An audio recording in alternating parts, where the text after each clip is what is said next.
So guys, তোমরা সবাই কেমন আছো? আশা করছি ভালো আছো। আমিও ভালো আছি। তো দেখো, ভিডিওটা সন্ধ্যা সন্ধ্যা সন্ধ্যা হয়েই গেছে। তো এখন আমি যাচ্ছি একটু আমাদের স্কুল মাঠে একটা দোকানে, তো একটা গিফটের জিনিস আনতে। তো আজকে একটা বার্থডে বাড়ি নিমন্ত্রণ আছে, তো সেখানটায় যাব বলে। তো এই যে দেখো, ছেলে আর আমি যাচ্ছি। তো সন্ধ্যাই হয়ে গেছে। তারপর তো কাজ টাজ করে কাজ সারতে তো সেরকম যে আগে যে যাব সেরকমভাবে সময় হয়নি। তো চলো যাওয়া যাক, ভিডিওটা কন্টিনিউ করো, আশা করি ভালো লাগবে। তারপর দেখো চলে এলাম। তো এদিকটা রাস্তায় দাঁড়িয়ে আছি আর কি, রাস্তা পার হচ্ছিলাম আর কি, এত প্রচণ্ড গাড়ি যাচ্ছিল কি বলবো। তো এদিকটায় দোকানটায় চলে এসেছি। তো এদিকটায় দেখছিলাম, তো আরেকটা যা একটা কিছু মানে যে কোনো কিছু একটা নেওয়ার জন্য বলেছিল।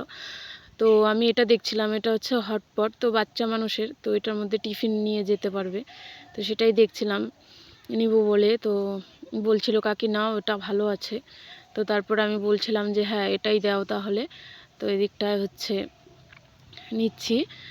আর হচ্ছে দোকানদারকে তোমাদেরকে দেখাইনি, তাই স্টিকার মেরে দিয়েছি, যেহেতু কাউকে দেখানোটা আমার ঠিক না।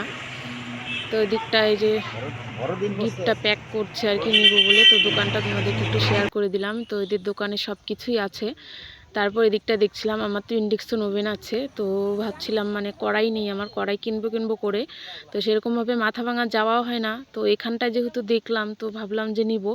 তো আজকে টাকা নিয়ে যাইনি বলে তো নেওয়া হয়নি জিনিসটা, তাই দেখে রেখে যাচ্ছি, তারপর আরেকদিন এসে নিব বলে। তো বাড়ি এসে কিছুক্ষণ শুয়ে টুয়ে থেকে ভিডিও করে তারপর হচ্ছে এদিকটায় দেখো যাচ্ছি, বাড়ির পাশেই। তারপরে যে দিকটায় দেখো খেতে বসেছি। তো তোমাদেরকে আমরা আসতে লেট করেছি, তাই কেক কাটিংটা তোমাদেরকে শেয়ার করতে পারিনি সেরকমভাবে, তো অনেকটাই দেরিতে এসেছিলাম। তো এই যে এদিকটায় দেখো